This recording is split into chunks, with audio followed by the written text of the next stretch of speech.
My name is Dr. Andrew Turkell. I've been practicing veterinary medicine in South Florida since 1980, so that's 41 years. I have had a number of practices through my career. The practice that I have right now is in Boca Raton, Florida. It's called Calusa Veterinary Center. It is a general practice, emergency practice, and referral practice.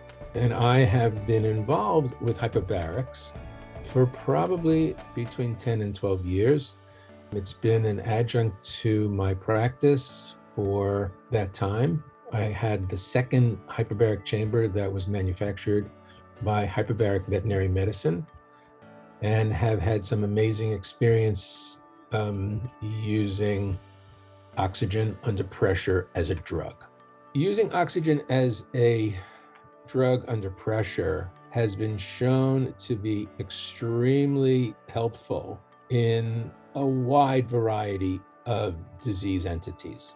Everything that's inflamed, everything that is hypoxic, and everything that's ischemic will benefit from using hyperbaric oxygen. And there's very, very, very few contraindications. In my practice, some of the more common utilizations for hyperbarics are some horrible wounds that we see.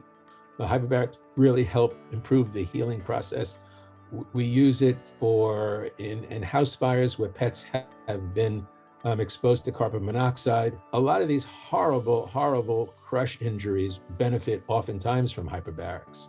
Gas gangrene benefits from hyperbarics. Acute blood loss and acute trauma with inadequate blood flow to tissues help. Oftentimes compromised skin grafts and flaps are very helpful, are aided with hyperbarics. Bone infections oftentimes are used. It's very, very effective in a whole slew of fungal infections. It potentiates the fungus's antibiotic, or the antifungals, it potentiates those drugs and pushes them deeper into the tissue. And it also helps potentiate the drugs for bacterial infections. So the issues and availability of what it can be used for are very, very, very vast. I just began to scratch a little bit of the surface here. So having a chamber in an animal hospital is like having a drug that has multi-modalities and has so many opportunities to be used on a daily basis. We used it today for the case of pancreatitis, which is an inflamed tissue in the pancreas that is extremely painful. And the dog went in with a splinted abdomen, wouldn't lie down, and was extremely uncomfortable. And once it got in there and started to feel comfortable under pressure, breathing 100% oxygen, it lied down and just became much more relaxed. That dog came out of the chamber after an hour and had something to eat. You take two patients side by side, and once those two patients are awakened from anesthesia, one of them goes into hyperbarics and the other one doesn't. So now the one that goes into hyperbarics, oxygen is forced into the plasma. So it doesn't even need a blood supply. So if there's an area in the tissue that it has become so hypoxic and did not get an oxygen flow for X period of time, you don't know. And now suddenly, instead of breathing room air and taking time, you're forcing that oxygen into that tissue. You very well may improve the maximum medical recovery of that patient and improve the tissue that has been hypoxic and ischemic and inflamed just by pouring oxygen to the plasma of that patient. And you may see a much quicker recovery of that patient as opposed to the one that's not getting the oxygen. I think it will change their practice. It'll change the perspective of their practice. It adds a drug to their practice that they cannot add by calling a pharmaceutical company and saying, I want to order this medicine.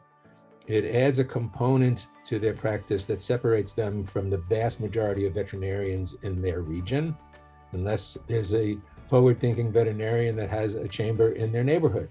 For me, it really expanded your ability to do things that are really, really outside the box. I'll give you an example.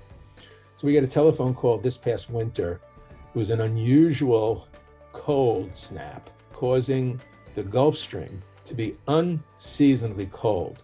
So we got a telephone call from Gumbo Limbo, which is a turtle sanctuary. They had received a number of Kemp Wrigley sea turtles, a very endangered species of sea turtle that sustained what's called cold stun.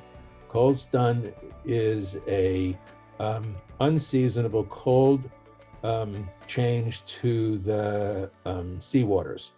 And this happened along the Atlantic seaboard. And these rare turtles were washing up on the beach, stunned and unable to swim, and many of them died. So they airlifted a whole group of these turtles down to the Gumbo Limbo Sea Turtle Preserve here in Boca Raton. We got a telephone call saying, hey, can you help out? So we wound up we stacked up a whole bunch of these sea turtles in the chamber, and they came in once a day for probably a good, almost a month. And I can't tell you how many of them we actually saved by adding hyperbarics to the regime. Now, the regime was antifungals, but what happens in hyperbarics when you're using an antifungal to get rid of a fungal pneumonia is the hyperbaric effect, number one, pushes those antifungal drugs deeper into the tissue and potentiates the effect of the drug. And these funguses do not like living in a hyperbaric oxygen environment. They're a low oxygen organism. So putting them in high oxygen environment made them less susceptible to survive.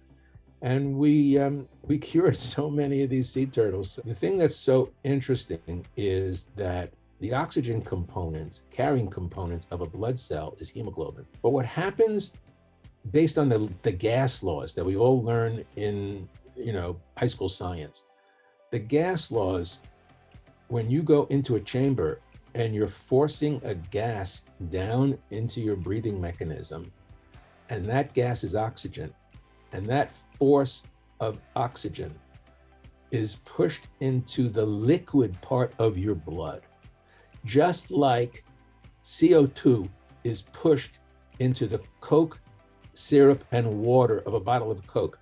And you can't see those bubbles when you look at the bottle before the cap is off. But that's what happens. You're forcing oxygen into the liquid part of the blood, the plasma. And that liquid part of the blood travels all through your body, and it doesn't need necessarily a blood supply to get oxygen to tissue. So the plasma bridge carries the oxygen to the tissue, and that's part of the magic. You don't even need a blood supply to get oxygen to the wound or the tissue that you're trying to heal. It's changed the profile of my practice. It's changed the profile of me.